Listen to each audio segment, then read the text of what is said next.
अब हम देखें यूहन्ना की अंजील और उसका 11 बाब, तो वहां पे 35 आयत में लिखा है कि खुदावंद यीशु मसीह के आंसू निकले, मसीहा वहां रोए, क्योंकि हमारा एक मसीही का ये कामिल ईमान है कि जिसकी हम पूजा करते हैं, जिसको हम मानते हैं, जो हमारा निजात दहिंदा है, वो कामिल इंसान और कामिल खुदा है। और इंसान होते हुए वो रोए भी। खुदा के लोगों, अय्यूब नबी लिखता है कि इंसान जो थोड़े दिनों का है और औरत से पैदा हुआ है और दुख से भरा है, लेकिन खुदा के लोगों, अंजील मुकद्दस जिसका मतलब है खुशखबरी, तो आए अपनी नसीहत के लिए, तसल्ली के लिए, शफी के लिए खुदा का कलाम सुने कि खुदा का कलाम इस मौका के लिए एक मसीही को क्या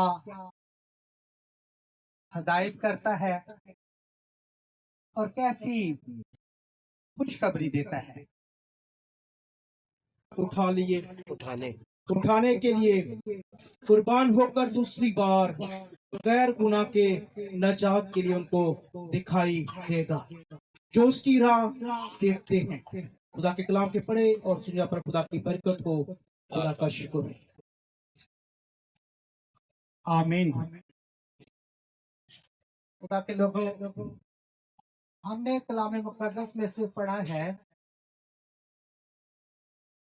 कि जिस तरह, इसको रिपीट करें भाई, जिस तरह आदमियों के लिए एक बार मरना और उसके बाद अदालत का होना मुकर्रर है, उसी तरह मुकर्रर का मतलब है ये डिसाइडेड है, इसको हम रोक नहीं सकते। और आज जिस तरह हमारा बेटा जैफ इस दुनिया से रुखसत हो गया है, खुदा में सो गया है, ये मुकर्रर है, इसको हम रोक नहीं सकते। इस मौत को ये एक दफा आनी ही आनी है और सब पे आनी है।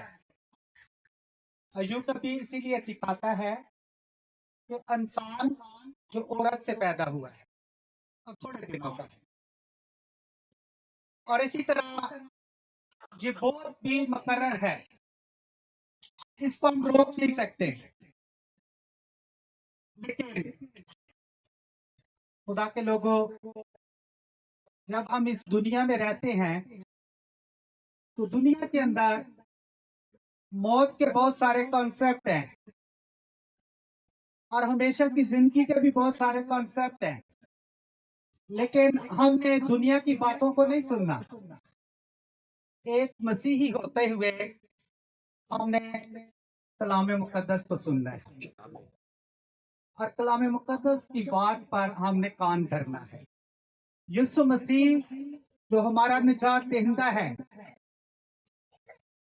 जो एक दफा मेरे गुनाह के लिए मरा और जी उठा,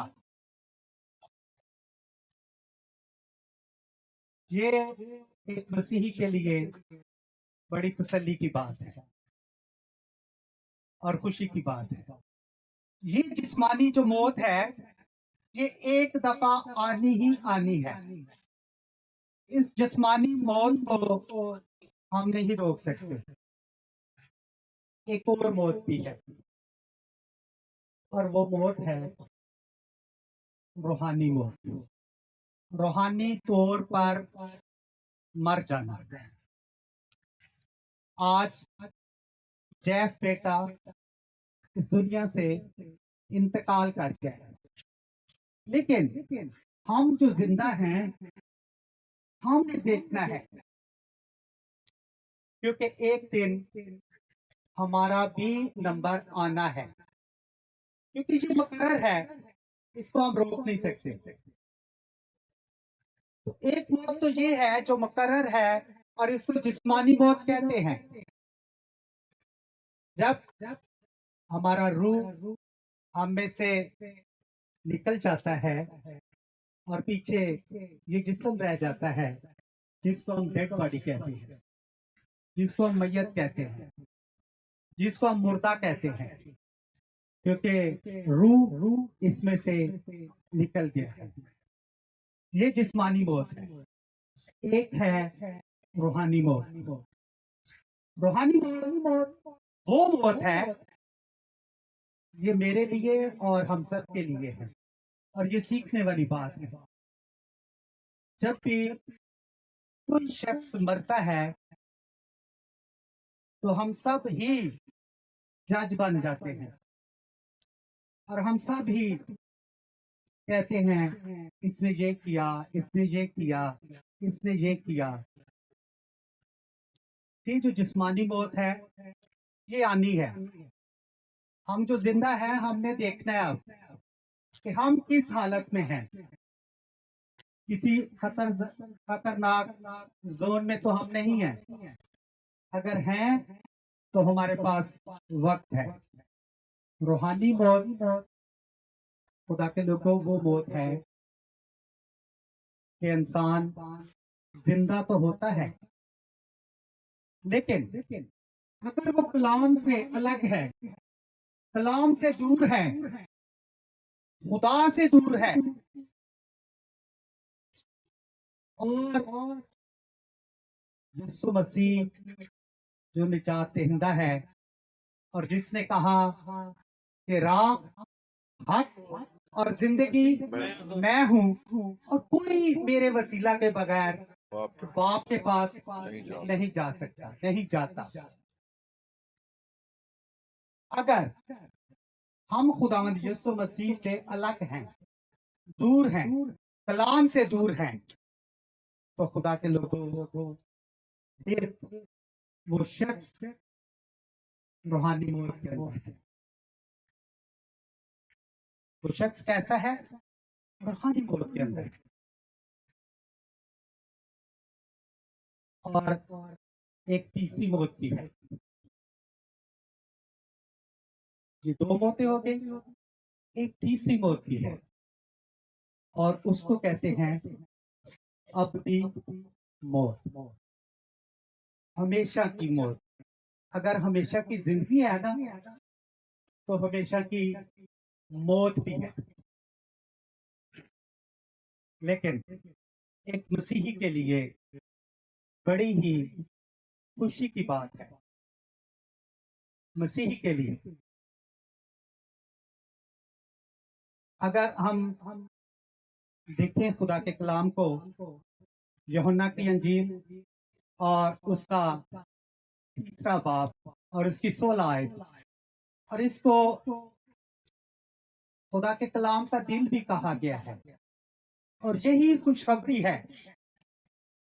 और खुशखबरी क्या है कि खुदा ने दुनिया से ऐसी मोहब्बत रखी कि उसने अपना इकलौता बेटा बख्श दिया, दे दिया, बख्श दिया, ताकि जो कोई उस पर ईमान लाए हलाक ना हो, बल्कि हमेशा की जिंदगी पाए।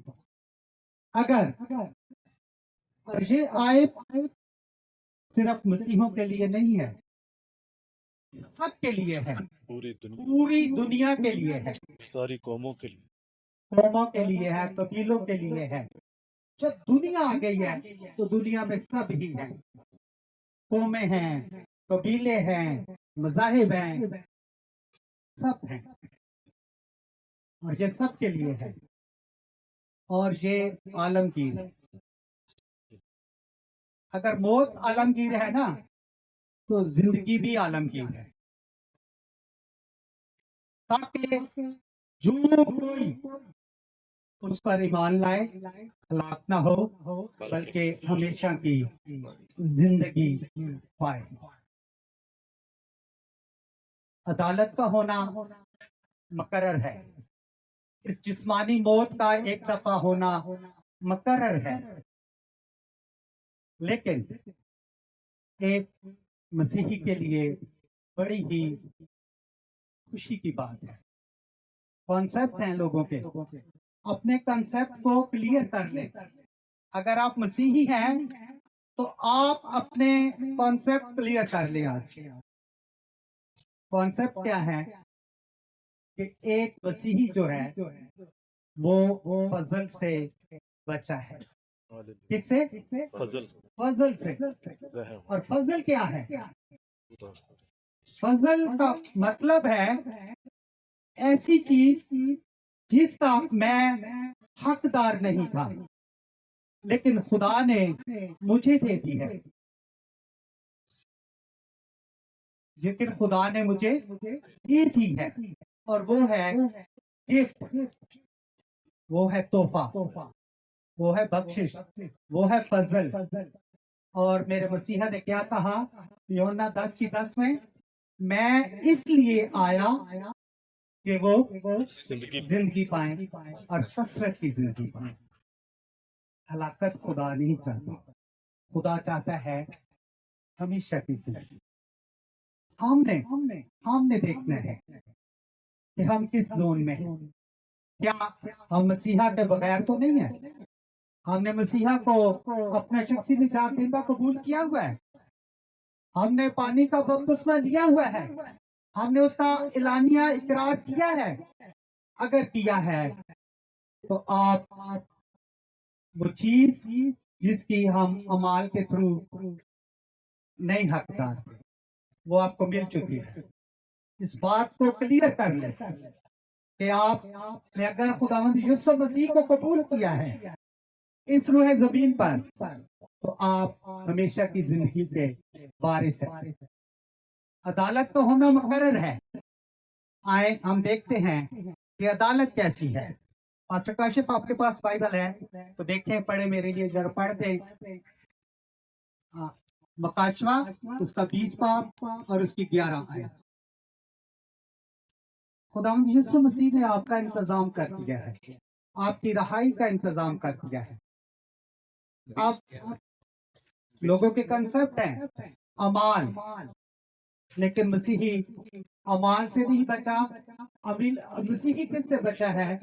फजल से, खुदा के फजल से। और हम पर खुदा का फजल हुआ है कि जब हम गुनाहगार ही थे तो यीशु मसीह मेरे लिए, हम सब के लिए हुआ, ताकि हम जिंदगी पाए और कसरत की जिंदगी पाए। और ये अदालत भी उसने मेरे लिए अपने ऊपर ली। स्लीप पर जाने से पहले मेरे खुदावंद यीशु मसीह की अदालत इसलिए हुई कि मैं इस अदालत से बच जाऊं। जी पास्टर काशिफ पढ़ दीजिए। फिर मैंने एक बड़ा सफेद तख्त और उसको जो उस पर बैठा हुआ था देखा, जिसके सामने से जमीन और आसमान भाग गए और उन्हें कहीं जगह ना मिली। फिर मैंने छोटे बड़े सब मुर्दों को उस तख्त के सामने खड़े हुए देखा और किताबें खोली गईं। और किताबें खोली गई। फिर ये जो बहुत ज्यादा अमाल पे जोर देते हैं ना लोग, मैं किसी के कंसेप्ट को हिट नहीं कर रहा, मैं बाइबल का कंसेप्ट आपको बताने की कोशिश कर रहा हूँ, ताकि मैं और आप हम सब समझ जाएं और हम डावाडोल जिंदगी ना गुजारें, बल्कि बड़ी दिलेरी के साथ। खुदा का कलाम हमें तसल्ली देता है, हमें तशफी देता है। और आज उसी कलाम ने पास्टर मार्था को और तो जैफ के साथ जुड़े तमाम रिश्तों को और हम सबों को भी तसल्ली और तशफी से भरना है जब हम सुनेंगे। जी फिर एक और किताब खोली गई, यानी पहले किताबें खोली गई है, लिखा फिर एक और किताब खोली गई।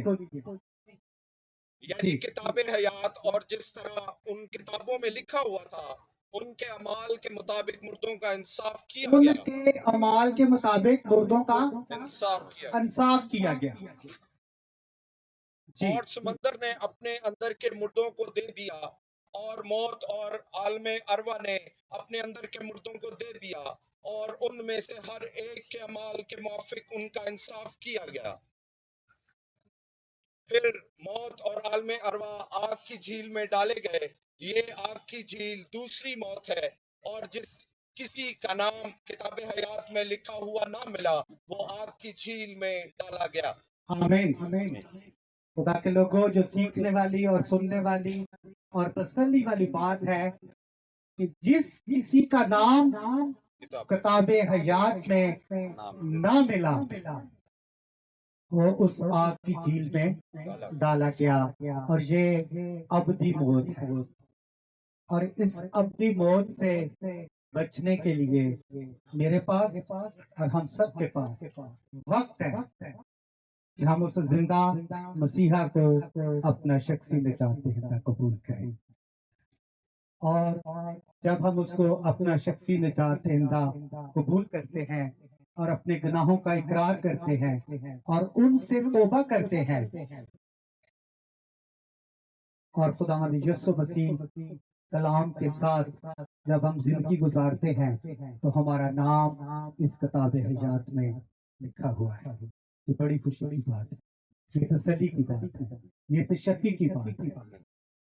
खुदा इस कलाम के वसीला से हम सबों को और इस गमज़दा खानदान को तसल्ली, तशफ़ी और इत्मीनान से करे। खुदावंद यीशु मसीह नासरी के नाम में आमीन।